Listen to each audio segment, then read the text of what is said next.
عالیہ کے گھر میں آنے والا وہ ڈرائیور کون تھا جو اس کا شوہر بن گیا؟ آئیے آپ کے سامنے یہ پراسرار اور سنسنی خیز داستان پیش کر رہے ہیں، اور آپ سب سے گزارش ہے کہ ڈرنا لازمی ہے۔ گھر کے تمام لوگ ایئر کنڈیشنڈ کمروں میں آرام کر رہے تھے۔ باہر سخت لو چل رہی تھی، جھلسا دینے والی۔ اس نے اداسی سے کھڑکی کھولی اور لو کا تھپیڑا جیسے اس کا انتظار ہی کر رہا تھا۔ ایک زناٹے دار تھپڑ اس کے گال پر پڑا اور اس کا گال لال ہو گیا۔ اس نے جلدی سے کھڑکی بند کی۔ اف میرے اللہ، کیسی شدید لو چل رہی ہے، اس نے سوچا، اور چٹکنی لگا کر واپس اپنے بستر کی طرف چل پڑی۔ دیوار کے ساتھ لگی ہوئی گھڑی کی سوئیاں 2 بجا رہی تھی۔ اسے ٹھیک 4 بجے کچن کی طرف جانا تھا۔ شام کی چائے ٹھیک 5 بجے لگتی تھی۔ دن رات کی جھڑکیاں، بات بات میں تانے، ہر قدم پر بے عزتی، طرح طرح کے الزامات، دن رات کی گھٹن۔ اس کی زندگی میں تمام لوازمات تھے، لیکن اس کا حسن شاید انہی لوازمات سے نکھر رہا تھا۔ ایسی بھی کیا زندگی، ایک لمحے کا سکون میسر نہیں تھا، لیکن حسن و جوانی تھی کہ پھوٹی جا رہی تھی۔ اللہ تعالیٰ نے اس کی تمام محرومیوں کی کسر اسے حسن دے کر پوری کر دی تھی، لیکن کسی کام کا یہ حسن نہیں جو ہر وقت ملامت کا شکار بنا رہتا تھا۔ چچی اماں کا تو بس نہیں تھا، ورنہ زہر دے کر ہلاک کر دیں۔ وہ اس حسن و جوانی پر کڑی تنقید کرتی تھی۔ 12 سال کی عمر تھی جب ماں اور باپ کار کے حادثے کا شکار ہو گئے تھے۔ وہ خود اسکول میں تھی جب اسے حادثے کی اطلاع ملی تو وہ بے ہوش ہو گئی۔ پورے 4 دن کے بعد ہوش آیا تھا۔ دادی اماں بیٹی کی نشانی کو گلے لگا کر لے آئیں، لیکن چچی کو اس نشانی سے ہمیشہ سے چڑ تھی اور اب تو مستقل عذاب بن رہی تھی۔ بہرحال دادی کی زندگی میں تو ان کی نہ چل سکی، لیکن دادی کی آنکھ بند ہوتے ہی اس پر مصیبتوں کے پہاڑ ٹوٹ پڑے۔ دادی کے علاوہ گھر کا ہر فرد اس سے نفرت کرتا تھا۔ چچا جان تو بیوی کے غلام قسم کے انسان تھے۔ بھائی کی نشانی پر کبھی رحم ہی نہیں آتا تھا۔ چچی جان کے قہر کی وجہ سے وہ انسان خاموش رہتا تھا۔ وہ ہر عذاب کو خاموشی سے جھیل رہی تھی۔ اس کی زندگی میں کوئی بہار نہ تھی۔ اسے نہیں معلوم تھا کہ اس کا آنے والا کل کیا ہوگا۔ بستر پر بیٹھی وہ انہی خیالات میں نہ جانے کب تک کھوئی ہوئی تھی۔ اس دیوار کے ساتھ لگی ہوئی گھڑی نے 3 بجائے اور وہ خیالات کے بھنور سے نکل آئی۔ ابھی تو 1 گھنٹہ باقی تھا۔ اگر لیٹ گئی تو شاید نیند آ جائے، اور یہ نیند اس کے لیے قیامت ثابت ہوتی۔ اگر ذرا بھی دیر ہو جاتی تو گھر والے چیخ چیخ کر آسمان سر پر اٹھا لیتے۔ کمرے میں تنہا بیٹھے بیٹھے دل گھبرانے لگا۔ باہر لو چل رہی تھی، ورنہ باغ میں چلی جاتی۔ لو کیا کرے گی، اچھا ہے بیمار ہو جاؤں، کچھ دن تو سکون سے مل جائیں گے۔ مر بھی جاؤں تو کیا ہے، کون سی قیمتی زندگی ہے جو کسی کو تکلیف ہوگی، اس نے سوچا، اور کمرے سے باہر آ گئی۔ باہر قدم رکھتے ہی گرمی کی حقیقت معلوم ہوئی۔ در حقیقت آگ برس رہی تھی، البتہ برگد کا سایہ دار درخت جھوم رہا تھا جس کے نیچے مالی کی چارپائی بچھی ہوئی تھی۔ وہ تیز تیز قدموں سے درخت کی طرف بڑھ گئی۔ برگد کا سایہ بے حد خوشگوار تھا۔ ابھی وہ بیٹھی یہی سوچ رہی تھی کہ اچانک اسے قدموں کی آہٹ محسوس ہوئی اور وہ چونک پڑی۔ اس نے مڑ کر دیکھا تو ایک سایہ سا اس کے سر سے گزر گیا، لیکن پیچھے تو کوئی نہیں تھا۔ اس نے دائیں بائیں دیکھا۔ قدموں کی چاپ کیسی تھی؟ ممکن ہے کوئی گلہری سوکھے پتوں سے گزر کر پیڑ پر چڑھ گئی ہو، اس نے سوچا، اور پھر سکون سے ہو گئی۔ لیکن وہ سایہ، نہیں، یہ میرا وہم ہوگا۔ پھر وہ پیڑ کو دیکھنے لگی۔ وہ چمکدار چیز کیا تھی جسے وہ بہت دیر سے دیکھ رہی تھی، لیکن اس کے بارے میں اس نے ابھی تک سوچا نہیں تھا۔ ایک سفید سی چمکدار چیز۔ وہ چارپائی سے اٹھ کر اس کی طرف بڑھ گئی۔ اس نے برگد کی جڑ سے وہ سفید رنگ کا خوبصورت پتھر اٹھا لیا جو دل کی شکل میں تراشا ہوا تھا۔ اس کے حصوں پر مٹی لگی ہوئی تھی جسے اس نے دوپٹے سے صاف کر لیا اور پھر اپنے پاس رکھ لیا کہ یہ میرا ہے۔ اس کے کانوں میں ایک مردانہ آواز آئی، شکریہ۔ ایک بار پھر وہ اچھل پڑی۔ اس بار اس کے کانوں نے دھوکہ نہیں کھایا تھا، ضرور کوئی اجنبی آواز تھی جس نے شکریہ کا لفظ ادا کیا تھا۔ وہ بدحواسی سے کھڑی ہو گئی، کون ہے؟ اسے پھر وہ چاپ اور سایہ نظر آیا۔ اس نے بوکھلا کر چاروں طرف دیکھا اور پھر اس کی نگاہ درخت کی جانب اٹھ گئی۔ ممکن ہے کوئی اوپر درخت پر چھپا ہوا بیٹھا ہو اور اسے پریشان کر رہا ہو، لیکن پیڑ کے پتے سنسان تھے۔ اوپر تک درخت بالکل صاف تھا۔ اسے کچھ خوف سا محسوس ہونے لگا۔ وہ چارپائی سے اٹھ کر کھڑی ہو گئی اور پھر اپنے کمرے میں آ گئی۔ پھر دن بھر کے کام کرنے کے لیے وہ کچن کی جانب چل دی۔ ہر ایک کی خدمت کرنے کے بعد رات میں وہ فارغ ہوئی اور اپنے کمرے میں آ گئی۔ کمرے میں آتے ہی اس نے گہری گہری سانسیں لی۔ دن بھر کی تپش کے بعد کمرہ اب بالکل ٹھنڈا ہو چکا تھا۔ اسے اچانک اپنی ماں کی یاد آئی اور وہ اپنے آپ کو دیکھنے لگی آئینے میں۔ مرحوم ماں کے چند جوڑے اب بھی اس کے پاس موجود تھے، قیمتی جوڑے جنہیں وہ کبھی بھی کمرے میں پہن لیتی تھی۔ آج بھی نہ جانے کیوں اس کا دل چاہا کہ وہ کوئی عمدہ لباس پہنے، اور یہ خواہش اتنی شدید ہوئی کہ وہ اس سے باز نہ رہ سکی۔ اس نے الماری کھول کر ایک خوبصورت جوڑا نکالا اور اس کو پہن لیا۔ اپنے آپ کو وہ ابھی آئینے میں دیکھ رہی تھی کہ اس کے کانوں میں مردانہ آواز گونجی، چشم بد دور، کتنی خوبصورت لگتی ہیں آپ۔ وہ اچھل پڑی۔ اس نے گھبرائے ہوئے انداز میں دروازے کی طرف دیکھا، لیکن دروازہ تو اندر سے بند تھا۔ اس نے مسحری اور پھر پورے کمرے کے دوسرے کونوں میں دیکھا، لیکن کوئی نہیں تھا۔ یہ میرے کان کیوں بجنے لگے ہیں؟ آخر اس وقت شکریہ کی آواز، اور اب اوہ! اس تصور کے ساتھ ایک اور انکشاف ہوا۔ شکریہ والی آواز اس آواز سے مختلف نہیں تھی، ایک ہی آواز، اور یہ نرم نرم انداز کون ہے؟ کس کی آواز ہے؟ وہم، صرف وہم، ورنہ اور کون آ سکتا تھا؟ اس نے پھر دل کو تسلی دی اور آئینے کے سامنے سے ہٹ گئی۔ رات اپنی تھی، اب کسی کے بلانے کے امکانات نہیں تھے۔ انہی کپڑوں میں بستر پر آ لیٹی، تکیہ اونچا کر کے وہ دراز ہو گئی۔ لیٹے لیٹے اسے اس خوبصورت پتھر کا خیال آیا۔ اس نے سائیڈ ریک کی دراز کھولی اور پتھر نکال کر ہاتھ میں پکڑ لیا۔ کتنا پیارا پتھر ہے، وہ سوچنے لگی، اور پھر اسے چمکانے کے لیے اس نے اسے اپنے لباس سے رگڑا۔ پتھر در حقیقت چمک اٹھا، لیکن اس کے ساتھ کمرے کے اوپر روشن دان سے کوئی پرندہ اندر گھس آیا۔ پہلے ایک، پھر دو، پھر تین، پھر چار۔ وہ حیرت سے انہیں دیکھتی رہ گئی۔ یہ چمگادڑیں تھیں، اور ان میں سے 3 چمگادڑیں نیچے اتر آئیں اور اچانک لمبی ہو گئیں۔ عالیہ کی آنکھیں دہشت سے پھٹ گئیں۔ وہ ان چمگادڑوں کو عجیب روپ اختیار کرتے ہوئے دیکھ رہی تھی۔ عجیب بھیانک شکلیں تھیں۔ اس نے چیخنے کی کوشش کی، لیکن اس کی آواز بھی دہشت کی وجہ سے نہ نکل سکی۔ خوف سے اس کے جسم کے رونگٹے کھڑے ہو گئے۔ ہم سے ڈرنے کی ضرورت نہیں ہے عالیہ، ہم تمہارے غلام ہیں، تمہارے خیر خواہ ہیں۔ ہم کسی بھی حالت میں تمہیں نقصان نہیں پہنچائیں گے، ہم سے خوف نہ کھاؤ۔ کاش ہم کسی خوبصورت شکل میں تمہارے سامنے آتے اور تم ہم سے خوفزدہ نہ ہوتی۔ کیا یہ خواب ہے؟ عالیہ نے سوچا اور آنکھیں ملنے لگی، لیکن وہ خواب نہیں تھا۔ در حقیقت 3 انسانی ہیولے اس کے سامنے تھے۔ ان کی شکلیں بھیانک ضرور تھیں، لیکن الفاظ اور لہجہ بے حد نرم تھا۔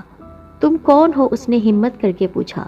تمہارے خادم، ہمیں حکم دو، ہم کیا کریں؟ ہم تمہارے لیے ہر کام کر سکتے ہیں۔ میں کیا حکم دوں؟ مگر تم میرے غلام کیسے بن گئے؟ یہ بتانے کی ضرورت نہیں ہے، وقت آنے پر تمہیں سب کچھ معلوم ہو جائے گا۔ وہ وقت کب آئے گا؟ عالیہ خشک ہونٹوں پر زبان پھیرنے لگی۔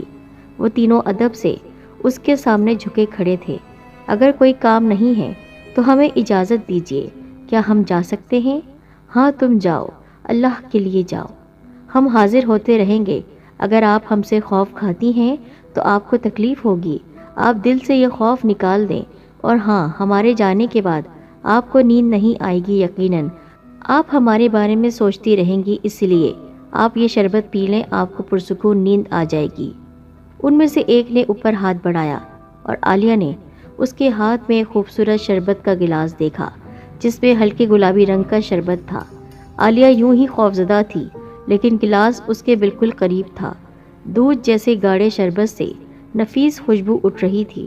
نہ جانے وہ کیا تھا، لیکن وہ تینوں اس کے قریب کھڑے تھے، اس لیے اس نے جلدی سے شربت اپنے ہاتھ میں لیا اور منہ سے لگا لیا، اور پھر گلاس اس وقت ہٹا جب شربت ختم ہو گیا۔ بلا شبہ اس نے اتنا خوش ذائقہ شربت اس سے پہلے نہیں پیا تھا۔ ایک لمحے میں اسے ایسا محسوس ہوا جسے اس کا جسم پھول کی طرح ہلکا ہو گیا ہو۔ صبح اس کی آنکھ کھلی تو 7:45 بج رہے تھے۔ اس کے ہاتھ پاؤں پھول گئے۔ آج ضرور میری شامت آ جائے گی۔ 8 بجے ناشتہ نہ ملا تو سب کو۔ اف اللہ، میری مشکل آسان کر۔ وہ روتے ہوئے اپنے کپڑے بدلنے لگی اور بھاگتی ہوئی جب کچن میں آئی تو اس کے پاؤں جم گئے۔ نہ جانے ناشتہ کس نے تیار کیا تھا۔ تمام ناشتہ تیار تھا اور بس اس کو لے کر جانا تھا ڈائننگ ہال میں۔ وہ سمجھ نہیں پائی، بس اتنا سمجھی ہو سکتا ہے اس کی غیر موجودگی میں گھر والوں نے ناشتہ تیار کر لیا ہوگا، تو پھر تو آج میں گئی۔ نظریں جھکائے میز کے قریب پہنچی تمام ناشتہ لے کر، لیکن کسی نے ایک لفظ بھی نہیں کہا۔ اس کو بہت حیرت ہوئی کہ آخر ماجرا کیا ہے۔ پھر اسی وقت فوزی خالہ نے پیالی آگے بڑھائی، میرے لیے چائے ڈال دو، اور وہ کسی ویٹر کی طرح آگے بڑھی۔ اس نے فوزی خالہ کی پیالی میں چائے بنائی اور پیچھے ہٹ گئی۔ پھر بھول گئی، روزانہ کہتی ہوں میرے چائے میں نمک ڈال دیا کرو، مگر شہزادی کو تو یاد کہاں آ سکتا ہے۔ فوزی خالہ کو تو آج موقع مل گیا تھا۔ اس نے جلدی سے اپنی غلطی محسوس کی اور نمک دانی سے تھوڑا سا نمک نکال کر فوزیہ خالہ کی چائے میں ڈالنے لگی ہی تھی کہ ان کو تو ایک اور موقع ہاتھ میں آ گیا۔ انہوں نے کہا، اب رہنے دو، اب کرو گی تو کیا فائدہ، میں خود ہی ڈال لیتی ہوں، تمہیں زحمت کرنے کی ضرورت نہیں۔ وہ نمک دانی لے کر کرسی پر بیٹھی، لیکن نہ جانے کرسی کیسے پیچھے کھسک گئی اور فوزی خالہ بری طرح نیچے گری۔ گرتے گرتے انہوں نے میز کی ٹاپ پکڑنے کی کوشش کی، لیکن چائے کی پیالی ہاتھ میں آ گئی۔ نتیجہ، وہ نیچے گری اور چائے ان کے اوپر۔ فوزی خالہ کی چیخوں نے زمین و آسمان ایک کر دیے تھے۔ چائے کھولتی ہوئی تھی اور ان کے چہرے اور سینے پر پڑی تھی۔ وہ ذبح ہوئے کبوتر کی طرح پھڑ پھڑانے لگی اور سب لوگ ان پر دوڑ آئے۔ ابھی وہ حیران اور پریشان کھڑی فوزی خالہ کی حالت دیکھ رہی تھی کہ اس کے کان کے قریب مکھی کی سی بنبناہٹ گونجی، آپ کو ستانے والوں کو آپ کے غلام معاف نہیں کریں گے۔ جو بھی آپ کے ساتھ برا سلوک کرے گا، ہم اس کا برا حشر کر دیں گے۔ وہ پھر خوف سے اچھل پڑی۔ یہ الفاظ سماعت کا وہم نہیں تھے، بالکل صاف الفاظ تھے، اور آواز بھی وہی تھی جو اس نے ان خوفناک لمبے دانتوں والی چمگادڑوں کی سنی تھی۔ اس نے گھبرائے ہوئے انداز میں چاروں طرف دیکھا۔ وہ معصوم اور سیدھی سادی ضرور تھی، لیکن پے در پہ واقعات کو وہ نظر انداز نہیں کر سکتی تھی۔ وہ سمجھ گئی کوئی ایسا ہے جو اس کی مدد کر رہا ہے۔ برگد کے نیچے ملنے والا وہ پتھر، شکریہ کے الفاظ، پھر رات کو نظر آنے والی شکلیں، شربت، اور پھر صبح کو ناشتے کی تیاری، یہ سب کیا ہے؟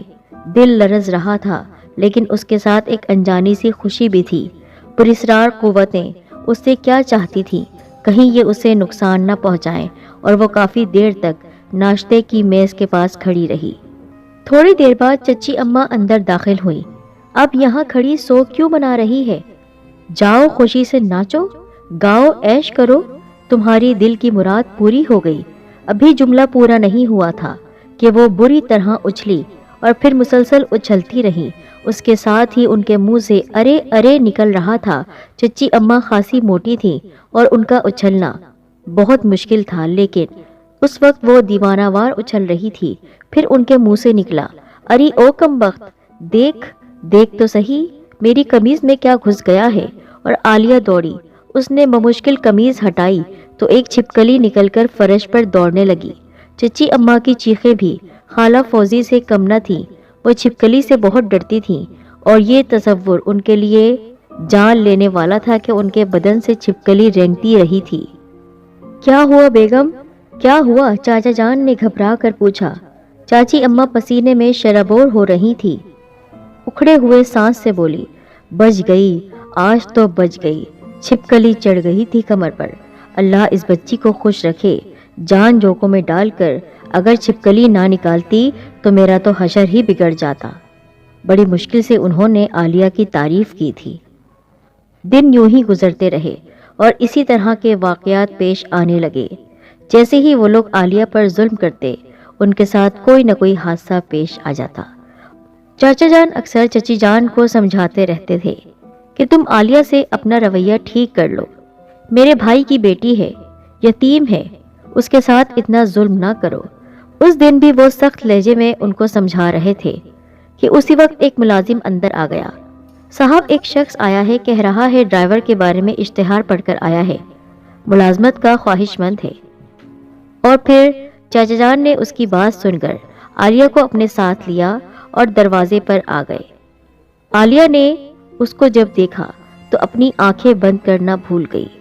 اتنا خوبصورت وہ ملازم تھا، نیلی آنکھیں، دودھ جیسا رنگ، سنہرے بال، دبلا پتلا نوجوان، چہرے سے شرافت ٹپک رہی تھی۔ وہ اندر آ گیا، اس نے ادب سے سلام کیا اور ایک طرف کھڑا ہو گیا۔ چاچا جان نے اسے سر سے پاؤں تک دیکھا اور کہا کہ بیٹھ جاؤ۔ ایک کرسی پر بیٹھ گیا۔ تعلیم یافتہ ہو؟ جی ہاں۔ ڈرائیونگ لائسنس موجود ہے؟ جی ہاں۔ اور پھر کچھ سوالات پوچھ کر چاچا جان نے اس کو اپنے گھر میں رکھ لیا۔ عالیہ نہیں جانتی تھی وہ کیوں اس کے قریب ہوتی جا رہی تھی۔ اس کا چہرہ جب سے دیکھا تھا وہ اسی کے بارے میں سوچتی تھی، جبکہ آج تک کسی اجنبی کو اس نے نظر بھر کر دیکھا بھی نہیں تھا۔ اس کا نام سلمان تھا۔ سلمان، اس کی نیلی آنکھیں کتنی پرکشش تھی، نہ جانے بیچارہ کن حالات کا شکار ہوگا۔ اتنا قریب ہو گئی کہ اسے پتہ ہی نہیں چلا کہ وہ اس سے محبت کرنے لگی ہے، لیکن اظہار نہیں کیا تھا۔ سلمان بھی اس کے قریب ہو رہا تھا۔ اکثر ان دونوں کی ملاقات ہوتی رہتی تھی اور پھر سلمان نے اس سے کہا، میں آپ سے محبت کرتا ہوں مس عالیہ، کہیں میری محبت یک طرفہ تو نہیں؟ خدارا اگر ایسی کوئی بات ہے تو مجھے بتا دیں، میں معمولی انسان ہوں، اپنی دنیا میں لوٹ جاؤں گا۔ اپنی دنیا میں لوٹ جاؤ سلمان، تم نہ جانے کیا سوچ رہے ہو، یہ ماحول، یہ گھرانہ تمہیں قبول نہیں کرے گا۔ لاکھ یہاں میری عزت نہ سہی، لیکن وہ لوگ کبھی بھی پسند نہیں کریں گے کہ میں ایک ڈرائیور کے ساتھ شادی کروں۔ میں صرف تمہاری بات کر رہا ہوں عالیہ، مجھے صرف اپنی مرضی بتا دو، باقی معاملات میں قسمت پر چھوڑ دوں گا۔ اگر میں تمہاری مرضی کے بعد تمہیں حاصل کرنے میں کامیاب نہ ہو سکا تو مجھے تم سے شکوہ نہ ہوگا۔ میں تمہیں دل و جان سے چاہتی ہوں سلمان، میں تم سے دیوانہ وار محبت کرتی ہوں۔ میری دنیا میں تمہارے سوا رکھا ہی کیا ہے؟ میں ایک بد نصیب لڑکی ہوں، میرا اللہ نہ کرے میری نحوست کا سایہ بھی تمہارے اوپر پڑے۔ یہاں سے ملازمت چھوڑ دو، کہیں اور چلے جاؤ، یہ ظالم تمہاری زندگی بھی خراب کر دیں گے۔ وہ بولتی جا رہی تھی اور سلمان کے ہونٹوں پر مسکراہٹ پھیل گئی۔ اللہ کرے تمہاری پوری زندگی مجھے مل جائے، تم خود کو منحوس کیوں کہتی ہو؟ تم ان لوگوں کو نہیں جانتے سلمان، یہ سب لوگ مجھے نہیں جانتے عالیہ، باقی معاملات مجھ پر چھوڑ دو، سلمان نے بڑے اعتماد سے کہا، اور نہ جانے کیوں عالیہ کے دل کو ڈھارس ہو گئی۔ دوسرے دن دوپہر کو جب برگد کے درخت کے نیچے ان کی ملاقات ہوئی تو سلمان مسکرا رہا تھا۔ کیا بات ہے؟ آج میں نے ہوا دے دی ہے اس بات کو کہ میں تمہارے گھر والوں کا سامنا کروں گا۔ وہ دیکھو، سلمان نے اشارہ کیا اور عالیہ نے دروازے کی طرف دیکھا۔ اس کا دل اچھل کر حلق میں آ گیا۔ خالہ فوزی اسی کی طرف آ رہی تھی۔ دوسرے ہی لمحے سلمان نے اسے بازوؤں کی گرفت میں لے لیا۔ خالہ فوزی نے دور سے ان دونوں کو دیکھا اور کانوں کو ہاتھ لگانے لگی اور پھر واپس چلے گئیں۔ عالیہ کا دل بری طرح اچھل رہا تھا۔ اب کیا ہوگا؟ کچھ نہیں ہوگا، سب ہماری مرضی کے مطابق ہی ہوگا۔ کیوں میری موت کا سامان کر رہے ہو؟ تمہاری موت نہیں، دونوں کی زندگی کا سامان کر رہا ہوں۔ اور پھر وہ کمرے میں آ گئی۔ دوسرے دن اسے خوف سے بخار ہو گیا۔ ناشتہ تو اس کے مہربان غلاموں نے تیار کر دیا تھا۔ بخار کے عالم میں وہ ناشتہ لے گئی۔ اس نے عظمیٰ اور شمسہ کے ہونٹوں پر معنی خیز مسکراہٹ دیکھی۔ پول کھل گیا، اس نے سوچا، اور پھر اپنے کمرے میں آ گئی۔ وہ برگد کے درخت کے نیچے بھی نہ جا سکی۔ اس کی خاموشی سے اس کا دل دہل رہا تھا۔ 2 بجے تھے۔ سلمان دبے پاؤں اس کے کمرے میں گھس گیا اور وہ اچھل پڑی۔ کیا کر رہے ہو سلمان؟ اللہ کے لیے باز آ جاؤ۔ کیسی باتیں کر رہی ہو؟ اوہ، تمہیں تو بخار ہے، شاید خوف کی وجہ سے۔ آؤ تمہیں تماشا دکھاؤں۔ اور اس کے لاکھ منع کرنے کے باوجود بھی سلمان اسے گھسیٹ کر خالہ فوزی کے کمرے کی کھڑکی کے پیچھے آ گیا۔ وہ چچی جان سے باتیں کر رہی تھی۔ ایسا کام کرو عطیہ کہ لاٹھی بھی نہ ٹوٹے اور سانپ بھی مر جائے۔ اور پوری سازش ان کے سامنے تھی۔ دوسرے دن عظمیٰ اس کے پاس آئی۔ ابو بلا رہے ہیں۔ پھر وہ کمر میں گدگدی کر کے بولی، دولت تو آنی جانی چیز ہے عالیہ، اپنے انتخاب پر میری طرف سے مبارکباد قبول کرو۔ سچ مچ سلمان لاکھوں میں ایک ہے جنہیں سچ مچ محبت مل جائے، وہ روکھی سوکھی کھا کر بھی گزارا کر لیتے ہیں۔ وہ اس کا مذاق اڑا رہی تھی۔ یہاں پر چچا جان کے چہرے پر سنجیدگی تھی۔ عالیہ، تم میرے مرحوم بھائی کی نشانی ہو۔ میں اعتراف کرتا ہوں کہ تمہیں اس گھر میں کوئی سکون نہیں مل سکا۔ میں خود ان لوگوں سے عاجز ہوں، لیکن افسوس انہیں بدلنے سے مجبور ہوں۔ میری خواہش ہے کہ تمہاری تمام محرومیاں سسرال جا کر اور اچھا شوہر پا کر دور ہو جائیں، لیکن وہ معمولی ڈرائیور ہے۔ میں تمہیں یہ آخری خوشی دینے کے لیے تیار ہوں۔ مجھے تمہاری اور سلمان کی محبت پر کوئی اعتراض نہیں، لیکن یہ میرا فرض ہے کہ میں تمہیں ایک معمولی سے مستقبل سے باخبر کر دوں۔ اس کے باوجود اگر تم سلمان کے ساتھ خوش رہ سکو گی تو مجھے بتا دو، تکلف سے کام نہ لو۔ عالیہ کا سر جھک گیا۔ اس کے گمان میں بھی نہ تھا کہ حالات اس کے لیے اتنے سازگار ہو جائیں گے۔ تم اگر سلمان کے ساتھ خوش رہو تو صرف گردن ہلا دو، اور اس نے گردن ہلا دی۔ بہت خاموشی کے ساتھ ان دونوں کا نکاح ہو گیا۔ گھر والے دبی دبی ہنسی کے ساتھ اسے رخصت کر رہے تھے، اور پھر سلمان جب اس کے سامنے آیا۔ سلمان آہستہ آہستہ چلتا ہوا اس کے قریب پہنچ گیا۔ جذبات سے کانپتے ہوئے ہاتھوں سے اس نے عالیہ کا گھونگھٹ ہٹایا اور انتہائی حسین لاکٹ اس کی گردن میں ڈال دیا۔ عالیہ نے لاکٹ دیکھا تو حیرانگی سے سلمان کو دیکھنے لگی، اور سلمان نے اس کی آنکھوں کو چوم لیا۔ یہ پتھر ہی تو ہماری محبت کی کامیابی کا ضامن ہے عالیہ۔ اٹھو، اپنے سسر اور ساس کو سلام کرنے نہیں چلو گی؟ کہاں ہے وہ؟ آنکھیں بند کرو۔ عالیہ نے معصومیت سے آنکھیں بند کر لی، اور پھر سلمان کے کہنے پر جب اس نے آنکھیں کھولیں تو خود کو ایک ایسی دنیا میں پایا جو اس کے وہم و گمان میں بھی نہ تھی۔ وہ سنگ مرمر کا عالیشان محل تھا، چاروں طرف قیمتی زر و جواہر جڑے ہوئے تھے۔ 2 طرفہ حسین و جمیل عورتیں اس کا استقبال کر رہی تھی۔ سامنے ایک بزرگ اور خاتون بیٹھی ہوئی تھی۔ میری امی اور ابا جان، اس نے سرگوشی کی۔ عالیہ کا سر خود بخود سلام کے لیے جھک گیا۔ خوش آمدید دلہن، ہمیشہ خوش رہو، دونوں نے دعائیں دی۔ اس پر کیا کچھ نہیں لٹایا جا رہا تھا، اسے حسین زیورات سے لاد دیا گیا، اور پھر رنگا رنگ محفل جم گئی۔ عالیہ خواب کے عالم میں یہ سب کچھ دیکھ رہی تھی۔ اس کی سمجھ میں نہیں آ رہا تھا۔ رات کے 3 بجے اس محل کے ایک کمرے میں اسے پہنچا دیا گیا جس کا تصور بھی نہیں کیا جا سکتا تھا۔ کمرے کی دیواروں میں ہیرے جڑے ہوئے تھے۔ اللہ کے لیے سلمان، مجھے بتاؤ تو صحیح، یہ ہم کہاں ہیں؟ ہم کہاں آ گئے ہیں؟ تنہائی ملنے پر عالیہ نے بے قراری سے پوچھا۔ یہ میرا گھر ہے عالیہ۔ اس دن برگد کے درخت کے نیچے تم بیٹھی ہوئی تھی، تم مجھے پسند آ گئی، اور میں تمہیں بے پناہ چاہنے لگا۔ میں نے تمہیں وہ پتھر دیا جسے تم نے قبول کر لیا۔ یہ ہمارے ہاں منگنی کی رسم ہوتی ہے۔ میں نے اپنے والدین سے کہا کہ تم سے شادی کرنا چاہتا ہوں، لیکن عالیہ، ہم میں اور تم میں ایک فرق ہے، ہم آگ سے بنے ہیں، تم مٹی سے بنی ہو۔ میرے ماں باپ نے کہا اگر تمہارے سرپرست اپنی خوشی سے تمہاری شادی میرے ساتھ کر دیں تو انہیں کوئی اعتراض نہیں ہوگا، اور میں ڈرائیور بن کر تمہارے گھر پہنچ گیا۔ تم جن ہو سلمان؟ الحمدللہ مسلمان ہوں اور تمہارا چاہنے والا ہوں، کوئی تکلیف نہیں ہوگی تمہیں۔ عالیہ میں تمہاری دنیا میں تمہارے ساتھ ساتھ رہوں گا، میرے ماں باپ نے اجازت دے دی ہے۔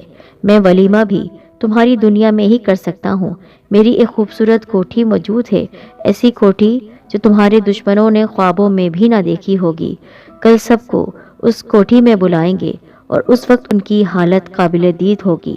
میں نے تم سے یہ راز چھپا کر اپنے دل میں ہمیشہ چور محسوس کیا ہے، لیکن تمہیں کھونا نہیں چاہتا تھا، اسی لیے تم سے میں نے سچ چھپایا۔